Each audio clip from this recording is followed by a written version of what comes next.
प्रिय विद्यार्थियों, आज का जो हमारा वीडियो है ये भारतीय संसद अर्थात इंडियन पार्लियामेंट से संबंधित है। भारतीय संसद के बारे में जब हम चर्चा करेंगे तो उस चर्चा से पहले संसदीय परंपरा और संसदीय व्यवस्था की पृष्ठभूमि पर थोड़ी सी नजर डालना स्वाभाविक है। भारत में ब्रिटिश काल से अर्थात 1600 ईस्वी में ईस्ट इंडिया कंपनी की जब स्थापना हुई उसके पश्चात कंपनी का शासन चला और कंपनी के शासन के पश्चात 1857 के स्वतंत्रता संघर्ष के एक वर्ष पश्चात अर्थात 1858 में भारत में ब्रिटेन की संसद का अर्थात ब्रिटिश पार्लियामेंट का शासन सामग्री का शासन जारी हो गया। तब से लेकर भारत में 1935 तक विविध प्रकार के अधिनियम पारित हुए और उन अधिनियमों के माध्यम से भारत में संसदीय शासन व्यवस्था जैसे गवर्नर है और गवर्नर की कार्यपालिका और गवर्नर की विधायिका के माध्यम से शासन संचालित हो रहा था। तो इसका मतलब ये हुआ कि भारत को संसदीय शासन प्रणाली जो भी ब्रिटेन की थी उसका अनुभव प्राप्त था। इसलिए भारतीय संविधान निर्माताओं ने जब संसद निर्माण की जब बात आई, भारत में शासन व्यवस्था की जब प्रश्न था तो उस प्रश्न पर उन्होंने ये कहा कि भारत में ब्रिटिश परंपरा की जो संसदीय व्यवस्था है हम उस संसदीय व्यवस्था का अनुभव भी जानते हैं और उस संसदीय व्यवस्था से हम लोग संचालित भी रहे हैं। इसलिए हम भारत में संसदीय शासन व्यवस्था ब्रिटिश पार्लियामेंट के समान स्थापित करना चाहते हैं। अब जब ब्रिटिश पार्लियामेंट के समान भारत में भी संसद होगी तो ब्रिटेन की संसद सर्वोच्च है, शक्ति के अंदर विशिष्ट शक्तियां रखती है। तो भारतीय संसद कैसी होगी इस पर चर्चा से पहले हम एक प्रश्न और उठाते हैं कि भारतीय संविधान के 3 अनुच्छेद महत्वपूर्ण हैं संसद के संबंध में। एक अनुच्छेद 79 जो ये कहता है कि भारत के लिए अर्थात भारत में एक संघात्मक राज्य होगा, भारत एक संघ होगा, संसदात्मक व्यवस्था होगी। तो भारत के लिए अनुच्छेद 79 कहता है संघ भारतीय जो संघ है उसके लिए एक संसद होगी जो राष्ट्रपति और 2 सदनों से मिलकर बनेगी और जिन दोनों सदनों का नाम राज्यसभा और लोकसभा होगा। अर्थात भारत के लिए एक संसद होगी, संसद के 2 सदन होंगे अर्थात सदनात्मक व्यवस्था होगी और तीसरी उनके नाम राज्यसभा और लोकसभा अर्थात उच्च सदन और निम्न सदन 2 होंगे। तो अनुच्छेद 79 संसद की रचना के बारे में बताता है, संसद के संगठन के बारे में बताता है, संसदीय व्यवस्था के बारे में और अनुच्छेद 80 राज्यसभा के बारे में बताता है कि 2 सदन होंगे। तो राज्यसभा कैसे निर्मित होगी, क्या करेगी, ये बात है। तो राज्यसभा का निर्माण अनुच्छेद 80 के तहत होगा और लोकसभा का निर्माण अनुच्छेद 81 के तहत होगा। इसका मतलब हुआ कि संसद जो बन रही है भारत में उस संसद के 2 सदन होंगे और राष्ट्रपति जो है उन दोनों सदनों के साथ संसद से सलाह लेगा और संसद की सलाह के पश्चात अर्थात संसदीय कार्य व्यवस्था के बाद हस्ताक्षरों के बाद कोई कानून बनेगा। तो 79 अनुच्छेद 1980 अनुच्छेद और 81 अनुच्छेद, ये 3 अनुच्छेद भारतीय संसद के संदर्भ में स्पष्ट करते हैं व्यवस्था। अब प्रश्न आया कि भारतीय संसद और ब्रिटिश संसद, हमने कहा कि ब्रिटेन की संसद का अनुभव लिया, ब्रिटिश पार्लियामेंट से भारत गवर्न होता रहा, इसलिए भारत ने ब्रिटिश संसदात्मक शासन व्यवस्था पद्धति को भारत के लिए स्वीकार कर लिया। परंतु भारत की जो संसदीय शासन व्यवस्था है उसमें और ब्रिटेन की संसदीय शासन व्यवस्था में बहुत बड़ा अंतर है। कहने के लिए समान है, एक जिसको हम कहें संगठनात्मक ढांचे की दृष्टि से समान दिखाई देती है पर व्यवहार में इनकी स्थिति अलग है। ब्रिटेन की संसद के लिए विचारक जैनिक जैसे लोग ये कहते हैं कि ब्रिटेन की संसद इतनी राजनीतिक दृष्टि से सर्वोच्च और शक्तिशाली है कि एक स्त्री को पुरुष और पुरुष को स्त्री नहीं बना सकती, बाकी सब कुछ कर सकती है, इतनी शक्तिशाली है। तो क्या भारत में भी संसद इतनी शक्तिशाली होगी? नहीं। भारत में क्या किया गया, भारत की जो संसद है वो इतनी शक्तिशाली और शक्तियों के मामले में सर्वोच्च नहीं है। उसके कारण है क्यों नहीं है, तो भारत ने क्या किया, एक और ब्रिटिश संसदीय शासन प्रणाली और दूसरी ओर अमेरिका की न्यायिक सर्वोच्चता। अमेरिका जो है इसकी न्यायिक सर्वोच्चता, तो एक और संसदीय सर्वोच्चता और दूसरी ओर न्यायिक सर्वोच्चता। न्यायिक मध्य अर्थात दोनों के बीच का मार्ग अपनाने का भारत में काम किया है, मध्यम मार्ग अपनाया। एक और संसदीय सर्वोच्चता, दूसरी ओर न्यायिक सर्वोच्चता, दोनों के बीच की गली भारतीय संसद के लिए या भारतीय शासन व्यवस्था के लिए निकाली गई है। अब प्रश्न ये आया कि ब्रिटेन की संसद जितनी शक्तिशाली भारतीय संसद क्यों नहीं बनाई और भारतीय संसद क्यों नहीं है? उसके पीछे कारण है ब्रिटेन का संविधान अलिखित और परंपराओं से विकसित है, जबकि भारत का संविधान लिखित है, उसमें हर चीज लिख दी गई कि कार्यपालिका, जैसे अभी मैंने कहा 79 में कह दिया कि संसद कैसे होगी, कैसे बनेगी, फिर 80 में कह दिया कि राज्यसभा कैसी होगी, कैसे निर्माण होगा, किस प्रकार उसका चयन होगा, क्या व्यवस्था होगी, कौन सी शक्ति होगी, क्या योग्यता होगी, ये कह दिया। ऐसे 81 के अंदर लोकसभा का चुनाव कैसे होगा, लोकसभा किन सदस्यों से मिलकर बनेगी, क्या कार्य करेगी, उसका अध्यक्ष कौन हो। इसका मतलब संविधान में ये उल्लिखित है, ये लिख दिया गया कि संसद होगी, राज्यसभा होगी, लोकसभा होगी, कार्यपालिका होगी, व्यवस्थापिका होगी, न्यायपालिका होगी, जनता होगी, उसके अधिकार होंगे। इसका मतलब भारत का संविधान लिखित है, जिसमें हर बातें लिखित कर दी गई है कि किसके क्या अधिकार होंगे। इसलिए संसद की भी एक सीमाएं हैं, एक मर्यादा है, एक लिमिटेशंस है। तो लिखित संविधान होने के कारण ब्रिटेन की संसद के समान भारतीय संसद इतनी सर्वोच्च और शक्तिशाली नहीं है।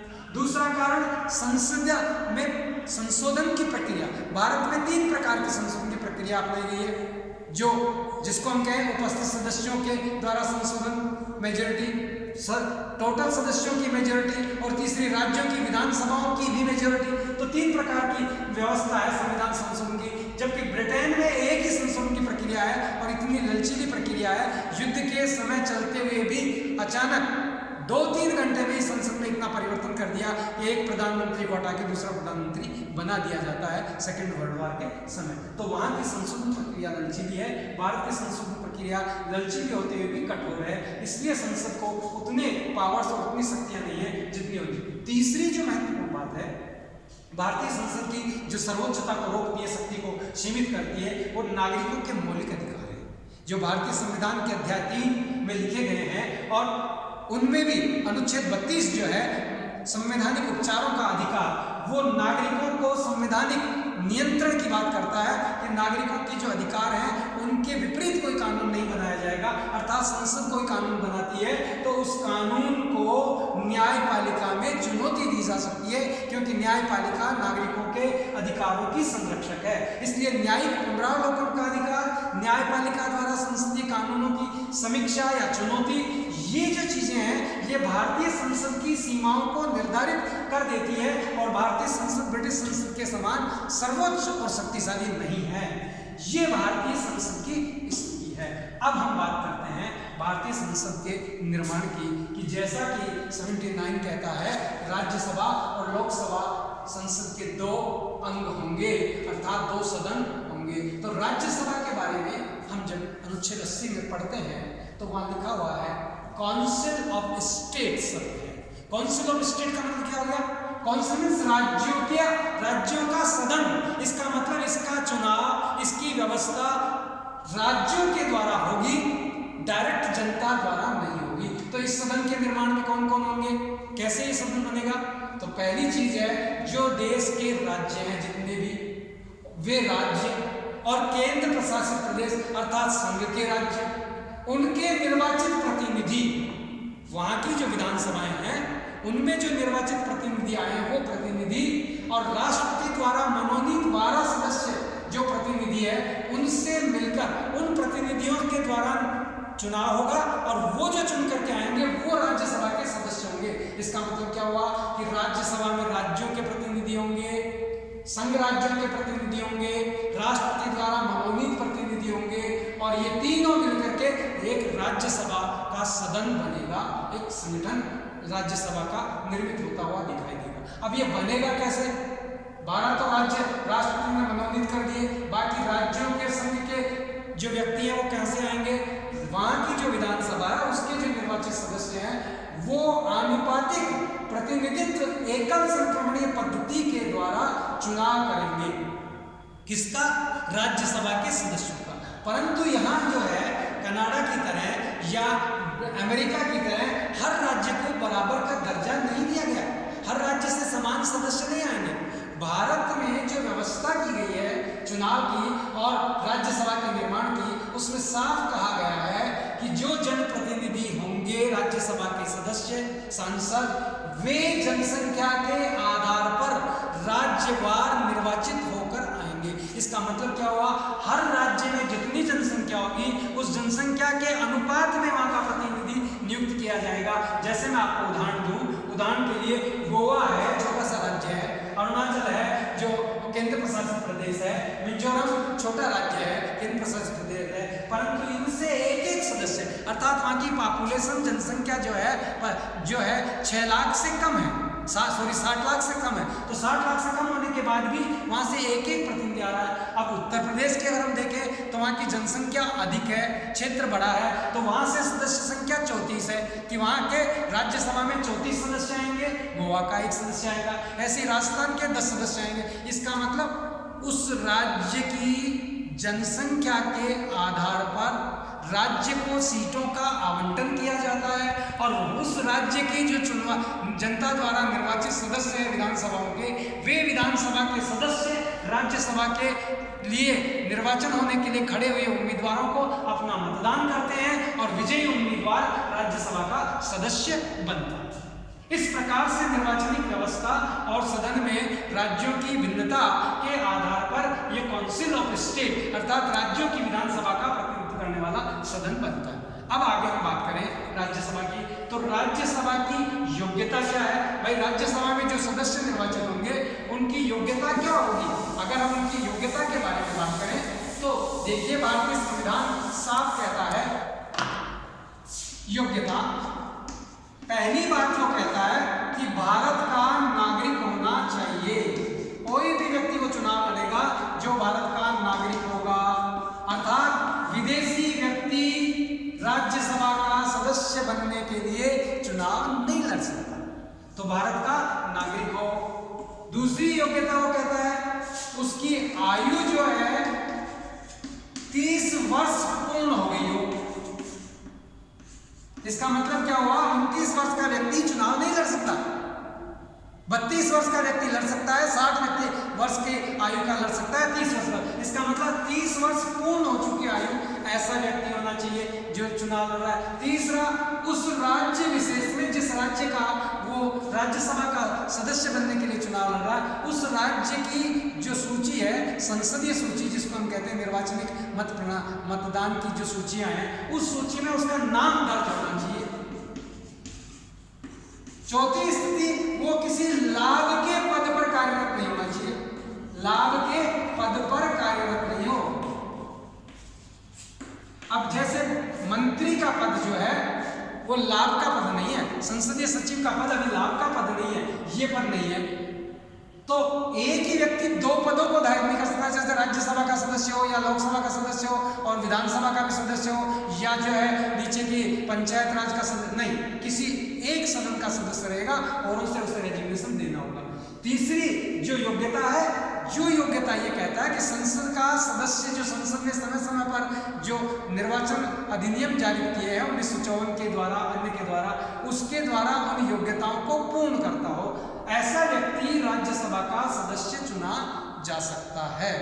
तो इसका मतलब ये हुआ कि हर व्यक्ति की जब तक योग्यताएं पूरी नहीं होगी तब तक वो निर्वाचन में खड़ा नहीं हो सकता, और निर्वाचन में खड़ा होने की जबकि जिसकी योग्यताएं पूरी होती है उस योग्यताओं के बाद वह निर्वाचन में खड़ा होता है, और खड़ा होने के बाद वो व्यक्ति संसद के कानून द्वारा जो निर्धारित योग्यताएं हैं उन निर्धारित योग्यताओं को पूर्ण करता है, वही व्यक्ति चुनाव लड़ सकता है।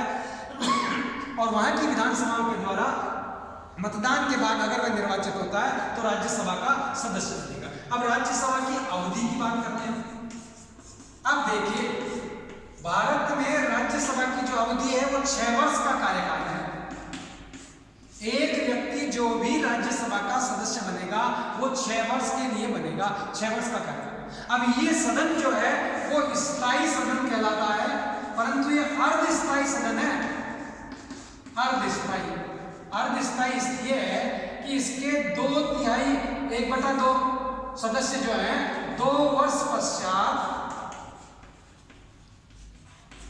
जो सदस्य हैं ये रिटायर होते जाते हैं, 6 वर्ष उनका कार्यकाल, और उनके स्थान पर दूसरे सदस्य सदस्य आते जाते हैं, उनका स्थान ग्रहण कर लेते हैं। ये जो 2/3 सदस्य रिटायर हो रहे हैं, इनके स्थान पर दूसरे 2/3 सदस्य आ जाएंगे। इसका मतलब ये सदन तो स्थायी है, कभी भंग नहीं होगा।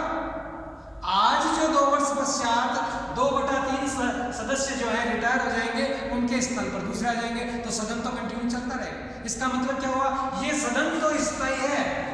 सदन के सदस्यों की योग्यता के आधार पर कार्यकाल 6 वर्ष है, परंतु सदन का जो 2 वर्ष पश्चात 2/3 सदस्य हैं, ये रिटायर होते जाते हैं। इसका मतलब अर्धस्थायी है, आधे रिटायर हो गए, आधे बने हुए रह गए, तो अर्धस्थायी सदन बना रहता है। तो कार्यकाल 6 वर्ष है, सदस्य 2 वर्ष पश्चात रिटायर होते रहते हैं, उनके स्थान पर दूसरे सदस्य अपना स्थान ग्रहण करते रहते हैं। इस प्रकार राज्यसभा में योग्यता अर्थात निर्वाचन के बाद उनका कार्यकाल स्थायी होता है और वो 6 वर्ष के लिए होता है। अब राज्यपाल के जैसे राज्य में राज्यपाल होता है, वैसे संसद में जो अध्यक्ष होता है लोकसभा का, वैसे राज्यसभा में भी पदेन सभापति होता है। अब ये पदेन सभापति जो है, ये देश का उपराष्ट्रपति होता है। तो उपराष्ट्रपति राज्यसभा का सदस्य तो नहीं होता, परंतु राज्यसभा का अध्यक्ष के सारे पावर्स रखता है, अध्यक्षता का कार्य वो करता है, इसलिए उसे पदेन सभापति कहा जाता है। और राज्यसभा के जो सदस्य हैं, अपने में से किसी एक सदस्य को उपसभापति चुनते हैं और ये सभा की कार्रवाइयां संचालित करने का काम करता है। जैसे भाषण की स्वतंत्रता जो है, उसकी स्वीकृति उनको देना, सदन का जो अध्यक्ष है, तो वही सदस्य जो है वो भाषण देंगे, अपने विचार भी व्यक्त कर देंगे, सदन की कार्रवाई का संचालन करने की बात करता है, सदन में अनुशासन बनाए रखने का कार्य वो लोग करते हैं, सदन के सदस्यों के साथ जो भी विचार विमर्श है उसके मतदान की व्यवस्था का काम करते हैं, उस मतदान के पश्चात घोषणा मतदान की करते हैं। इस प्रकार सदन के संचालन संबंधी सभी कार्यों का संपादन उपसभापति और पदेन सभापति के माध्यम से किया जाता है। और यहाँ तक कि इन सभापति के विरुद्ध जो प्रस्ताव है विश्वास का, वो भी वही सदन ला सकता है। लोकसभा इस प्रकार का प्रस्ताव लाने के लिए अधिकृत नहीं है। अतः हम ये कह सकते हैं कि भारत में जो राज्यसभा है उसका निर्माण जो वो इस प्रकार से होता है, चुनाव इस प्रकार से होता है, चुनाव के साथ उसके सदस्यों की योग्यता ये है, योग्यता के पश्चात सदस्य के द्वारा सदन निर्मित होता है, सदन के कार्यकाल की स्थिति है, उसके पश्चात हम सदन की शक्तियों की चर्चा करेंगे। शक्तियों की जब हम चर्चा करते हैं तो 2 चीजें हमारे सामने आती है, एक लोकसभा और दूसरी राज्यसभा। तो लोकसभा की जो शक्तियां हैं वही शक्तियां राज्यसभा की भी है, परंतु कुछ शक्तियों में राज्यसभा लोकसभा से अधिक अधिकार रखती हैं, शक्तियां रखती हैं, और कुछ क्षेत्रों में राज्यसभा लोकसभा से कम अधिकार और शक्तियां रखती हैं, जैसे वित्त संबंधी प्रस्ताव और वित्त संबंधी विधेयक। इस प्रकार से हम राज्यसभा और लोकसभा की एक ओर समान शक्तियां हैं, एक और असमान शक्तियां हैं और एक और जो है अतिरिक्त शक्तियां हैं। इनके बारे में अगले वीडियो में चर्चा करेंगे। धन्यवाद।